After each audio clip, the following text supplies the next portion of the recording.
নমস্কার, শুভ সকাল। আজকে আমি চলে এসেছি উপেন্দ্র এগ্রো হর্টিকালচার ফার্মে। মূলত আমি যে লক্ষ্য নিয়ে আজকে চলে এসেছি সেটা হচ্ছে এই নার্সারির যিনি কর্ণধার দিব্যেন্দুবাবু, তো ওনার যে চিন্তাভাবনা তারই একটা বিরাট প্রতিফলন উনি ঘটিয়েছেন এই নার্সারির মধ্য দিয়ে বা ফার্মের মধ্য দিয়ে। তো আমি আজকে ওনার সঙ্গে আলাপ করব এবং ওনার চিন্তাভাবনাগুলো আপনাদের সামনে তুলে ধরবো। কোন নতুন একটা চিন্তাভাবনা নিয়ে উনি এটা গড়ে তুলেছেন এবং সেই চিন্তাভাবনাগুলো আপনাদের সঙ্গেও শেয়ার করব এবং ওনার সঙ্গেও আমি কথা বলবো কীভাবে উনি এইটা তৈরি করে ফেলেছেন। আসুন, ভেতরে আমরা আসছি, একটু আস্তে আস্তে করে দেখাই যে প্রবেশ পথটা, এই নার্সারির প্রবেশ পথটাকে একটু দেখাই যে কত সুন্দর সুসজ্জিত ওয়েল মেনটেন একটা নার্সারি হতে পারে। তার অন্যতম নিদর্শন হচ্ছে এই নার্সারি। দেখুন, আস্তে আস্তে করে আমি সব কিছু দেখাবো। এত সুন্দরভাবে অ্যারেঞ্জমেন্ট করা হয়েছে নার্সারি, যেটা ফুল, ফল, অর্কিড, তার সঙ্গে সুন্দর সুন্দর পিকচার দিয়ে ওনার মেমোরিগুলোকে উনি ধরে রেখেছেন এবং সেগুলো উনি সবার সামনে তুলে ধরেছেন এই মানে তাদের এই ছবির মধ্য দিয়ে, এবং তার চিন্তাভাবনাগুলোর প্রতিফলন ঘটেছে এই নার্সারিতে।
হ্যাঁ, নমস্কার। আমার নাম দিব্যেন্দু বিশ্বাস। আমাদের রানাঘাট নদীয়া জেলার এটা নোকারি অঞ্চলের কুঠিপাড়া গ্রামের আমার উপেন্দ্র নার্সারি। তো বিষয়টা সবাই জানার চেষ্টা করেন যে আমি একজনের কেন্দ্রীয় কর্মচারী, তা সত্ত্বেও এরকম একটা নার্সারি করা হলো কেন। তা আমি যখন এগ্রিকালচার পড়াশোনা করেছিলাম তখন থেকেই আমাদের স্যার প্রফেসর উনি আমাদেরকে একটা আবেদন করেছিলেন যে তোমরা যারা আজকে এগ্রিকালচারে এসছো, শিখেছো, তাদের নৈতিক সামাজিক দায়িত্ব কর্তব্য যে আমাদের বিকল্প লাভজনক চাষের সন্ধান দেওয়া। ভারতবর্ষের 70% কৃষক তারা কৃষির সাথে যুক্ত, উৎপাদন করে আমাদের খাই পরে বাঁচিয়ে রেখেছে, অন্নদাতা, তারা বড় অসহায়। তাদেরকে নতুন নতুন ফসল নিয়ে এসে আধুনিক পদ্ধতিতে বিজ্ঞানসম্মত উপায়ে চাষ করে অধিক ফসল তাকে ফলিয়ে দেওয়াটাই যাতে লাভের মুখ দেখতে পায়। কারণ বেশিরভাগ ক্ষেত্রে ট্র্যাডিশনাল যেগুলো করে তাতে কখনো লাভ হয় না, এবং সেই জায়গা থেকেই এই ভাবনা যে বিকল্প দিশা দেখানো যে কিভাবে করলে একজন কৃষক লাভবান হতে পারে। হবে, সেটা আপনি নিজে করে সেটা দেখাতে হচ্ছে যে আমি তারপর দেখুন কৃষককে বলতে এটা হচ্ছে আমি যে, করছি, এই দেখুন আপনারাও দেখুন। তো কবে আলু চাষ করে পয়সা পেয়েছে, সে বছর আলুই করে যাচ্ছে, আলোই করে যাচ্ছে বছরের পর এই বছর, যে পেঁয়াজ নিজে- করতেছে হ্যাঁ, বছরের পর বছর পেঁয়াজ কখনো করছে। নিজেকে পরিবর্তনের কাছে পরিবর্তন আসছে না। আসছে না, অথচ সেই। দেখুন একটা যারা রেডিও রেডিও ছাড়তো তারা পরিবর্তন করে রেডিও ছাড়ছে না, ল্যাপটপ ছাড়ছে। যারা হেরিকেনের দোকান ছিল ইলেকট্রিকের দোকান দিয়েছে। হ্যাঁ, চাষিরা পরিবর্তন করেছে। ওই দুটো বলদ ভীষণ খাবার খেত, খড়বিচিল খেত, দিয়েছে তাড়িয়ে দিয়ে ওই ডিজেল চালিত পাওয়ার টিলার নিয়ে এসে। হ্যাঁ, কিন্তু জমিতে যে জমিতে ওর বাবা ধান করেছে, ও ছেলেও ধান করছে। এই যে অলাভজনক একটা চাষ, সেই জায়গাটা আমাদের বক্তব্য হচ্ছে যে এই মুহূর্তে যেটা আমাদের ভীষণ ভীষণ লাভ হচ্ছে, সেইগুলো করলে কিছুটা রেহাই পাবে। যদিও বর্তমান কৃষি নীতি চাষির বিরুদ্ধে, তাদের কখনো লাভজনক চাষ পাচ্ছে না। তার মধ্যে দাঁড়িয়ে আমরা কিভাবে যতটা পারা যায়, এবং সেইগুলোই আপনি আমাকে দেখাবেন। যে কেননা আমার মনে হয় কৃষক মানে মানুষের কাছে, কৃষকদের কাছে আমরা যারা মানে আমরা সমাজের যারা একটু শিক্ষায় দীক্ষায় আছি, সেই বার্তাটুকু যাতে ওনাদের কাছে পৌঁছে দিতে পারি, সেই লক্ষ্যে বলছি। সেই লক্ষ্যে ধরুন এই মুহূর্তে যত আমি প্রায় 20-21টা ক্রপ নিয়ে পরীক্ষা নিরীক্ষা করেছি, তার মধ্যে যেটা শেষমেশ 3-4টে ফসল এসে দাঁড়িয়েছি। অর্থাৎ যেগুলো কখনোই লাভজনক হবে, মানে লস হবে না, অলওয়েজ লাভজনক হবে, সেরকম দুই একটা যদি বলি। যেমন ধরুন ড্রাগন ফল বিদেশি একটা ফল, আমাদের দেশে ফল নয়, অথচ আমাদের দেশের 90% আমদানি করতে হয়। অথচ আমাদের দেশের আবহাওয়া, আমাদের দেশের কৃষকরা এটা উৎপাদন করতে পারে, তাহলে আমরা কেন করবো না? এইটা হচ্ছে আমার বক্তব্য। তাহলে ড্রাগন ফল করলে পরে আমি দেখাবো, একটু পরে নিয়ে যেয়ে দেখাবো যে 1 বিঘা জমিতে যত কমই হোক বিঘা প্রতি 5 লাখ টাকা মিনিমাম লাভ হয়, তাহলে সব খরচ করে বাদ দিয়ে। অথচ এটা 7 মাস ধরে কন্টিনিউ ফল দেয়। আর যদি আমার ভালো জাতের যদি ড্রাগন ফলের চারা লাগাতে পারি, তাহলে বছরের পর বছর 12 মাস আমি চারা বিক্রি করে আমি প্রতি মাসে অনেক টাকা ইনকাম করতে পারি। এটা একটা গেল। আবার দেখবেন থাইল্যান্ডের কাঁঠাল ইচের অসময়ে, যেন আমাদের সময় যেটা কাঁঠালটা ধরে এটা দাম পাওয়া যায় না, কিন্তু এটা যদি আমরা এই বাংলার অঘ্রাণ মাসে, বিয়ের মাসে যদি তুলতে পারি, 200 টাকা কেজি পাইকারি হয়, তাহলে এই থাইল্যান্ডের এই কাঁঠালটা লাগালে 1.5 বছরের মধ্যে ফলন শুরু হয়ে যায়। আমার একটা গাছ আছে, এই দেখাবো, 40টা ফল ধরে আছে 1.5 বছরে। তাহলে এটা একটা লাভজনক চাষ হতে পারে। হ্যাঁ, কেননা এটা একেবারে অঘ্রাণ, পৌষ, মাঘ, ফাল্গুন, চৈত্র, বৈশাখ মাস অবধি আমি কন্টিনিউয়াসলি আমি এই অসময় পেয়ে যেতে পারি। এটা একটা লাভ। ড্রাগন ফল গেল, তাহলে ড্রাগন দেখবেন, কাঁঠাল দেখবেন, এই দুটো। তারপরে আছে বিদেশি কতগুলো মালটা আছে, যেগুলো হলুদ মালটা, মিশরীয় মালটা, এটাও একটা লাভজনক। তবে ড্রাগনের সঙ্গে কাঁঠালের সঙ্গে তুলনা করলে হবে না, ড্রাগনটা সবচেয়ে বেশি লাভ। তারপরে আসছে অ্যাভোকাডো, একটা চাষ, লাভজনক চাষ। এটা আমরা এখনো চাষিকে দেইনি, এটা আমরা পরীক্ষা নিরীক্ষা করে চলেছি। এটা একটা খুব লাভজনক চাষ। তারপরে আর একটা আছে ম্যাকাডিয়ামিয়া নাটস, অস্ট্রেলিয়ান যে একটা, ওটা একটা লাভজনক হতে চলেছে। তো এইগুলো আপনাদের এখানে এক্সপেরিমেন্ট চলছে, এগুলো আপনাদের আমি দেখাবো। একটা চাষ ভ্যানিলা, এটা এই 6-7 মাস হলো লাগানো আছে ভ্যানিলা। এটা একটা লাভজনক চাষ, মানে যেটা আছে ওই যে সেন্ট, মানে যেটা আছে আইসক্রিম বা খাবারে দেওয়া হয় যে ভ্যানিলাটা আর কি। ভ্যানিলা, আচ্ছা, এটাও মানে লাভজনক হতে পারে, খুবই লাভজনক হতে পারে।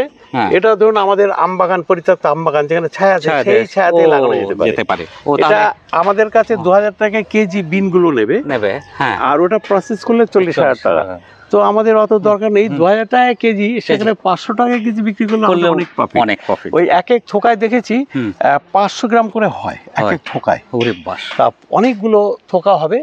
এটা আমার এখনো ফল আসেনি, সামনেবার ফল আসবে। আচ্ছা, এরকম আমি ওই পাশে প্রচুর লাগিয়েছি। এটা আমি পরীক্ষা নিরীক্ষা করে দেখছি যে আমাদের এই ওয়েদারে বছরে কত ফলন হয়, কতটা লাভ হতে পারে আর কি। এটা একটা লাভজনক চাষ হতে পারে। আপনি প্রত্যেকটা ক্যালকুলেশন করেন যে আমি এই চাষটা করলে যদি 2% পাই, কোনটাতে আমি 5% যা পেতে পারবো, আবার কোনটাতে 10% মানে রিচ করতে পারবো আর কি।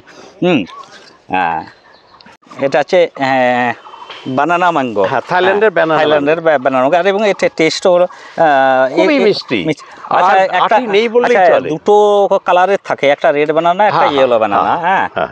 এটা কি আছে? এটা গ্রিন বানানা। আচ্ছা আচ্ছা, এটা পাকলে হলুদ হবে, হ্যাঁ, ভেতরে হ্যাঁ, হলুদ হবে, হলুদ হবে। কিন্তু ওর যে ভেতরে আঠিটা একদম তেজপাতা মতো পাতলা হয়, পাতলা, আর ফলনও প্রচুর, এবং টেস্টও খুবই সুন্দর, খুবই ভালো। এই যে এই যে আজকেও আমাদের দুখানা পাড়া হয়েছে, আচ্ছা, আর এতে যারা আসে এখান থেকে সব ছিঁড়ে নিয়ে গেছে সব। হ্যাঁ হ্যাঁ হ্যাঁ, এই যে এই যে হ্যাঁ, এই 1.5 বছরের গাছ এর চারা তো আপনার কাছে আছে, প্রচুর আছে। 70 টাকা থেকে শুরু করে 100 টাকা অবধি আছে, বড় বড় গাছ। এটা রেড পালমার। আচ্ছা, রেড পালমারটা আমি একটু দেখি। হ্যাঁ, হ্যাঁ, রেড পালমারটা খুবই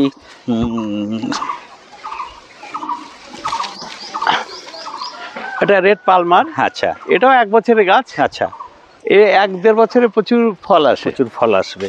এই দিকেও আছে, হ্যাঁ। আর এটা যখন পাকতে শুরু করবে একদম লাল হয়ে যাবে, পুরো লাল। মানে কালারটা খুবই সুন্দর। এরও চারা আপনার কাছে? এরও চারা আছে, প্রচুর চারা আছে। কি রকম রেঞ্জের? এটা যেগুলো অনেক বড়, বড় বাংলাদেশ থেকে 2 বছর আগে এসেছিল, আচ্ছা, ওগুলো তো 400 টাকা। আচ্ছা, আর যেগুলো একটু ছোট সেগুলো 200 টাকা এরকম। আচ্ছা আচ্ছা আচ্ছা। এটা ওই যে সাদা চন্দন, আচ্ছা, হ্যাঁ, শ্বেত চন্দন, শ্বেত চন্দন গুলো আছে। আচ্ছা, আর বিভিন্ন এই যে রয়্যাল ফল, ওইখানে গাছ আছে, ধরে আছে। আচ্ছা, এটা কাটিমন আম, এই ওডিস্ত্রি সজনে, এই যে পেঁপে, যে পেঁপে খেলে। এটা কি রাঁচির পেঁপে না রেড? না, এটা আমাদের দেশি হাইব্রিড বলে, দেশি। আচ্ছা, আর এইগুলো মিয়াজাকি। আচ্ছা আচ্ছা, জাপানের মিয়াজাকি। হ্যাঁ, জাপানের। আচ্ছা, মিয়াজাকি গুলো কি রকম রেঞ্জে আমরা? এটা মিয়াজাকি গুলো 200 টাকা আছে। বেশ বড় গাছ তো, 200, 250, 300, মানে গাছের সাইজ 350 এরকম। আর ছোটগুলো 200 টাকা আছে। আচ্ছা আচ্ছা। আরো যদি কেউ হোলসেলে নেয়, আমরা 100 টাকা করে দিতে পারি। হ্যাঁ, আচ্ছা, আমি যেটা হচ্ছে আমার ছাদ বাগানে যেগুলো হচ্ছে, এই যে এই সমস্যাটা সামলানো হচ্ছে, এই যে তাপমাত্রা মানে পাতা পোড়ার রোগ। এটা আমের এই তাপটা সহ্য করতে পারছে না। তো এর কি কোনো মানে নেই কিছুতেই? এটা চায়না ক্লে স্প্রে করে দিলে, অর্থাৎ পাতাটায় যদি আমি ওই মানে চায়না মাটি বলে, ওই কাদা, এটা দিলে একটা আস্তরণ পড়ে। আচ্ছা, এটা তাহলে ওই রোদটা ইফেক্ট করতে পারে না তখন খালি। তবে কি এটা খুব একটা ক্ষতি নেই। এই পরে এই দেখুন চলে এসছে আর কি। আচ্ছা, এটা এই যে সজনে এখন ধরা শুরু করেছে, সেপ্টেম্বর অবধি কন্টিনিউ আমি সজনে পাবো। আচ্ছা, হ্যাঁ হ্যাঁ, এটা টবে ছিল, টবে থেকে মাটিতে চলে গেছে। আচ্ছা, এটা একটা এটা ক্রিকেট বল, সবাই তো বলে, এই বড় বড় হয়, বড় বড়, প্রচুর ফলন। আমরা এর অনেকগুলো হারভেস্ট করেছি। হ্যাঁ, এই যে এর চারাও আছে তো? হ্যাঁ, এর চারাও আছে। এর চারা একটু দেখাই সাইজগুলো। ও, আপনি এই যে একটা, হ্যাঁ, দেখুন কত বড়। এটা 150-র উপরে সাইজ হবে। হ্যাঁ, এটা ক্রিকেট বল বলে। এটা জাত আছে, এরকম অনেকগুলো ভ্যারাইটি আছে। আর এটা আছে থাইল্যান্ডের লাল জামরুল। লাল জামরুল, তীব্র লাল টুকটুকে হবে। আচ্ছা, কেবল ধরতে শুরু করেছে আপনার। হ্যাঁ, এটা মে মাসের শেষে থেকে হারভেস্ট করা যাবে। আচ্ছা। আর এটা আছে, এখন তো প্রচুর, মানে কি এই ভেতরে তো ভর্তি হয়ে আছে, কাঁচা অবস্থায় যে পাখিতে খাওয়া শুরু করেছে। এটা হচ্ছে রুবি লঙ্ঘন, লাল রঙন, যেটা এই দেখুন কিভাবে মুকুল এসে পড়ছে। হ্যাঁ, আর এইটা হচ্ছে সেই থাইল্যান্ডের ইচড়ের কাঁঠাল বলে। এটা একদম গোড়ার থেকে ধরে একদম আগা গোড়া। এবার প্রায় 40টা আমি কাঁঠাল পেয়েছি। আচ্ছা, সে অঘ্রাণ মাস থেকে আমরা পৌষ মাস থেকে খাওয়া শুরু করেছি। এটা সেই 12 মাসি। অনেকে বলে যে 12 মাসি কাঁঠাল লাগাবেন না, অনেক নার্সারি ম্যান আমাকে বলেছে যে ওইগুলো লাগাবেন না, যেটা দেশি 12 মাসি, ওটা বেশি ফলন হয় না, ও একবারই হয়। আর এটা থাইল্যান্ডের, এটা ইচড়ের জন্য, এটা কিন্তু পাকাতে খাওয়া যাবে না। আচ্ছা, যদি আমার গিন্নি এটা জোর করে পাকানোর চেষ্টা করছে, নার্সারি বলল এত বড় করি না, আমরা 1 কিলো হলেই খাওয়া শুরু করি, যে এরকম খাওয়া। এই যে এটা ইচড়ের জন্য, এসব আমরা কেটে নিচে এইগুলো একদম। এরও চারা আপনার কাছে কি রকমের রেঞ্জের মধ্যে আছে? এটা 50 টাকা, ছোটরা 50 টাকা আছে। তারপরে 100 টাকা, এত বড় বড় 100 টাকা, যে আগামী বারই ফল ধরবে। আচ্ছা, এটা 1.5 বছরেই ফলন শুরু হয়ে যাবে। আচ্ছা, এবার বিভিন্ন জাতের আম আছে এখানে, প্রায় বিদেশি আম যেগুলো বলতে হ্যাঁ, প্রায় হ্যাঁ। 32টা বিদেশি আম আছে। আচ্ছা, সে মিয়াজাকি, থ্রি টেস্ট থেকে শুরু করে সব 32 রকমের আম আছে আচ্ছা। বিদেশি ভ্যারাইটি। আর দেশি তো হিমসাগর, ল্যাংড়া এগুলো সব যেমন আছে। সব যেমন থাকে। এটা আলাদা সবেদা, এটা কালো পাতি এটা সবেদা। কালোপাতি, কালোপাতি। আরেকটা ল্যাংচা সবেদা, ওইখানে ল্যাংচা সবেদা ওইখানে ওই আছে। দিকটাতে হ্যাঁ। আছে। আর এটা হচ্ছে ফিলিপিন্সের কালো আখ। আচ্ছা। এটা 5-6 মাস লাগানো হয়েছে, এক একটা কত মোটা আর কত বড় আর কিরম ঝাড় হয়েছে ওরে দেখুন। বাস, ভালো। হ্যাঁ। এটা ফিলিপিন্সের আখ। হ্যাঁ, আমি এরপরে ওইদিকে সমস্ত আম তো আপনার এত সুন্দরভাবে সাজা। এই ড্রাগনের কাছে আসো, আপনি যেটা হ্যাঁ। দেখাবেন বলেছিলেন। হ্যাঁ, এই 93টা গাছ ছিল, লাগিয়েছি 93টা। আচ্ছা এটা হচ্ছে আপনার 25 ফুট বাই 30 ফুট, আচ্ছা, মানে 600 স্কোয়ার ফিট Square হবে। feet এ হবে। 1 কাঠারও কম। আচ্ছা, সেই 1 কাঠারও কম। এই যে দেখুন, গতবার আমরা এখানে 3000 চারা বিক্রি করেছি, 60টা আচ্ছা। করে 1,80,000 টাকা পেয়েছি এখান থেকে, এখানটা মানে চারা বিক্রি করে। আর 54,000 টাকার ফল বিক্রি ফল করেছি। বিক্রি করে। তাহলে এই রকম 1 বিঘা জমিতে যদি কেউ ড্রাগন ফল করে, হ্যাঁ। তাহলে প্রতি বছর মিনিমাম 5 লাখ টাকার চারা বিক্রি হবে, 5 লাখ টাকা 7 লাখ টাকা ফল বিক্রি হবে।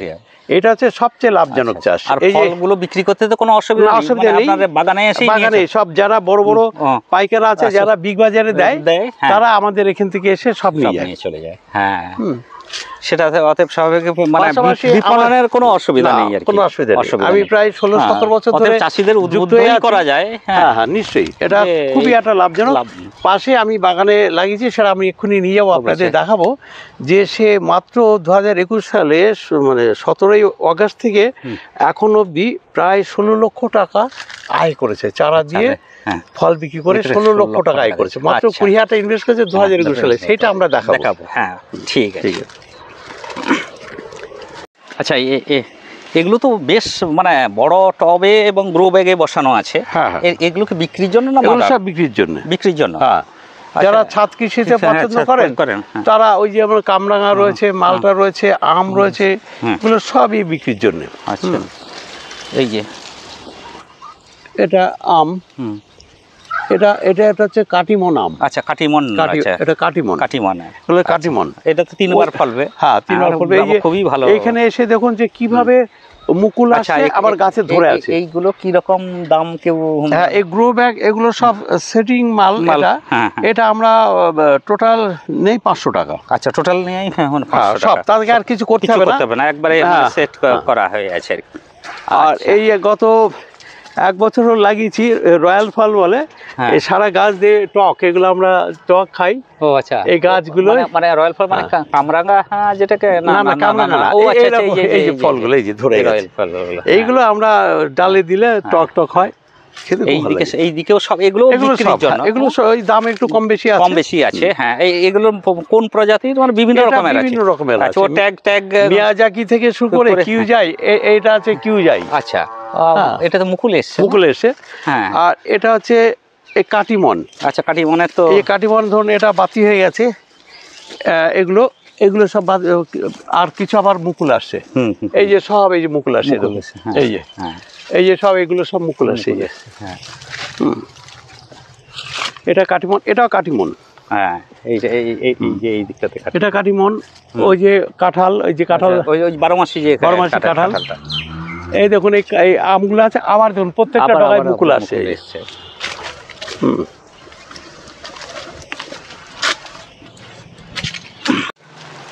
হ্যাঁ, এই যে দেখিয়ে দিই আপনার মানে মাদার গাছগুলো মানে যেভাবে ফল ধরে আছে, আবার মুকুলও চলে এসেছে, মানে এগুলো না দেখানোর লোভ সামলানো যাচ্ছে না আর কি। আর এটা হচ্ছে পৃথিবীর মধ্যে সবচেয়ে দামি ফুল হচ্ছে জাপানের উইস্টেরিয়া। আচ্ছা, এই ফুলটা, আচ্ছা আচ্ছা, এই স্টিকগুলো ঝুলবে। আচ্ছা, অপূর্ব কালার। আপনার এক্ষুনি কিছুদিন আগে ফুলগুলো ছিল, ওই যে ফুলগুলো শুকিয়ে গেছে। এইটা পুরো মাথাটা ছেয়ে যাবে। কোন সময় ফুলটা আসে? এটা তো আমাকে বলেছে জুন মাসে, কিন্তু গত মাসেই দেখলাম প্রচুর ফুল এসেছিল। আচ্ছা, এই যে ওডিসি 3 সজনে এখন থেকে সেপ্টেম্বর অক্টোবর অবধি আমরা পাবো কন্টিনিউয়াসলি। আর এই হচ্ছে কোয়েল পাখি। আচ্ছা, আর ওই বাচ্চা আছে, এই বাচ্চাগুলো সব বিক্রি হচ্ছে। এটা টার্কির বাচ্চা, কোয়েল পাখির বাচ্চা, ওই ব্ল্যাক, ওই যে করকনাথ। কোনটা টার্কি, সাদাটা হ্যাঁ, না না ব্ল্যাকটা? ব্ল্যাকটা আছে ওই যে করকনাথ, ওই না ও ধারেরটা, হ্যাঁ আচ্ছা ওটা এগুলো টার্কি, সাদাটা টার্কি। সাদাটা টার্কি, এর হ্যাঁ, কালার সাদা কেন, না পরে এটা চেঞ্জ হয়ে না যায়? না, ওই ডিম ওদের তো অনেক রকম কালার হয়, Colour হয়, আমাদের আচ্ছা, সাদা হয়। হ্যাঁ। এখন প্রত্যেকটা সজনে গাছে মে মাস থেকে এটা প্রায় 3 ফুট লম্বা হবে এই সজনে। এই সজনেটা না? হ্যাঁ, ওই দেখুন।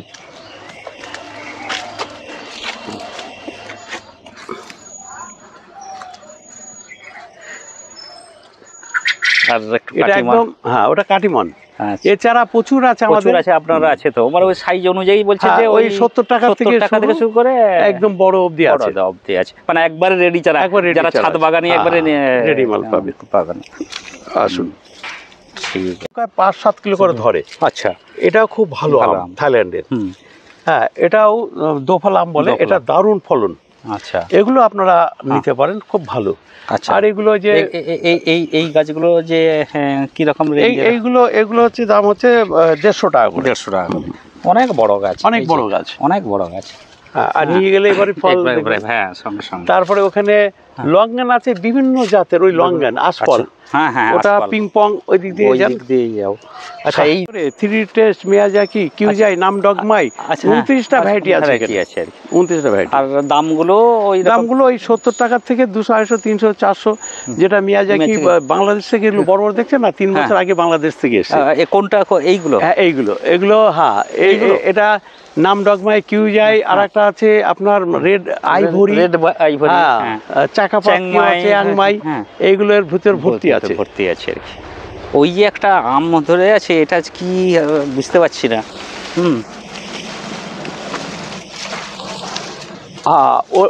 ওটা হচ্ছে ব্যাকা মতো আছে তো, ওটা ওর নাম হচ্ছে ওই নামটা কি ভুলে গেলাম। খুব সুন্দর আম, হ্যাঁ, আহা, এবং কালারও চলে এসেছে। কালারও চলে এসেছে। হ্যাঁ, ওটা নামটা ভুলে বলে যাচ্ছে। যাচ্ছে। হ্যাঁ, তো জিনিস থাকলে হলুদ হবে, মিশরের মালটা, মিশরের এইগুলো আর কি। হ্যাঁ? এইগুলো। আচ্ছা, এইগুলো এই তো বেশ বড়, বেশ গ্রোথ। হ্যাঁ, এটা এগুলো কিরকম রেঞ্জের? এইগুলো যেটা মিশরের মালটা 500 টাকা বিক্রি করে, আমাদের মনে হয় এটা 200 টাকার বিক্রি হয়।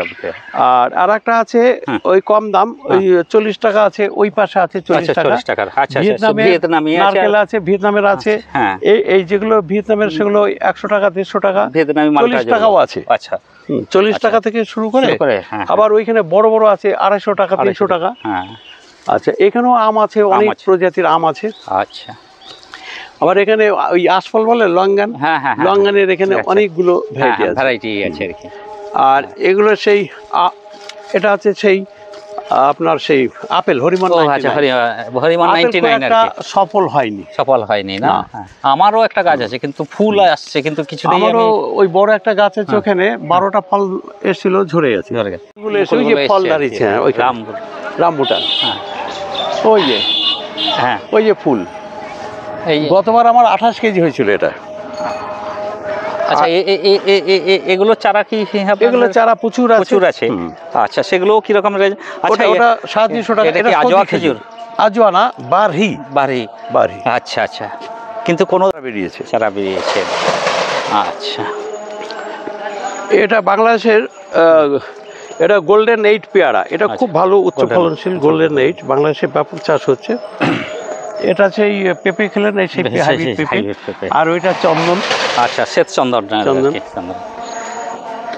আর এই অ্যাভোকাডো। ও আচ্ছা, অ্যাভোকাডোর চারা আছে। আর রামবুটানের চারা। আচ্ছা, হ্যাঁ, এগুলোর দাম কিরকম? এগুলোর দাম 350 টাকা। 350 টাকা। ওইখানে একটা ফল ধরে আছে, হ্যাঁ, সেটা কি অ্যাভোকাডো নাকি আমি বুঝতে পারছি না। কোন জায়গাটায়? ওই জায়গাটাতে একটা টবে বোধহয় কিছু, না সেটা আম কিনা জানি না। ও, দুটো। এটা আছে তোতাপুরি। আচ্ছা, এই আচ্ছা, ওই বেকা আমটা যেন কি যেন নাম ভুলে গেলাম। ওই বাঁকা। হ্যাঁ, না বেকা, ওই বেকা একটা। ওই আর এইগুলো কি রকম রেঞ্জ আছে? হানি ডিউ। হানি ডিউ, ওইটা হানি ডিউ ছিল। আর এগুলোর রেঞ্জটা একটু বলে দেন। এটা তো যদি সেল হয়ে গেছে, ও আচ্ছা, আসামে যাবে, তাও কত দাম? 400 টাকা। 400 টাকা। আচ্ছা, ঠিক। এটাও 400 টাকা। একটু ট্যাগও দেওয়া আছে, দেখাই। এই এটা থাইল্যান্ডের আম, এগুলো এই থাইল্যান্ড থেকে এরা পাঠিয়েছে।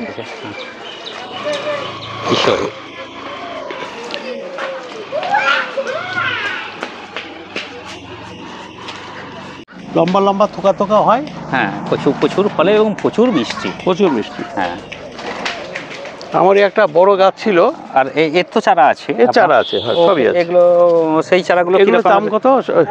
100 100 টাকা। আচ্ছা,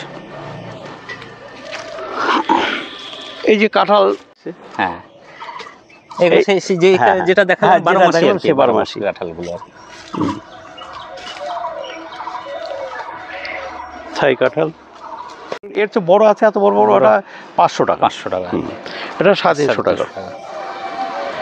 আর এটা সেই বিখ্যাত বিখ্যাত কুল, কুল, হ্যাঁ। হ্যাঁ, ভারত সুন্দরী ভারত কুল। সুন্দরী, আচ্ছা, এগুলো 24 টাকা। 24 টাকা। এত সময় আমি দেখালাম, আর দাদা আমাকে যেভাবে সে সাহায্য করেছেন, ওনার জন্য ওনাকে অসংখ্য ধন্যবাদ। আর যেটা হচ্ছে যে আমি আবার বলছি, এক বিশেষ চিন্তাভাবনা থেকে উনি মানে এই নার্সারিটা গড়ে তুলেছেন, এবং তার ওনার যে চিন্তাভাবনাগুলো, তার প্রতিফলনও আমরা এই নার্সারির মধ্য থেকেই দেখতে পেয়েছি। আর আমার এই ভিডিওটা যদি আপনাদের ভালো লাগে, অতি অবশ্যই আপনারা লাইক, শেয়ার এবং সাবস্ক্রাইব করবেন, এবং কমেন্ট বক্সে গিয়ে জানাবেন আমার এই ভিডিওটা কেমন লাগছে। আর ডেসক্রিপশান বক্সে আমি কিন্তু ওনার যে মূল চিন্তাভাবনাগুলো সবটাই কিন্তু আমি তুলে ধরবো আমার ডেসক্রিপশান বক্সে, এবং ওনার কন্ট্যাক্ট নাম্বারও দিয়ে দেবো, কীভাবে আসতে হয় সেগুলোও সমস্ত কিছু দিয়ে দেবো। আপনারা অতি অবশ্যই আমার ভিডিওটা দেখবেন, লাইক করবেন এবং সাবস্ক্রাইব করবেন। নমস্কার। নমস্কার।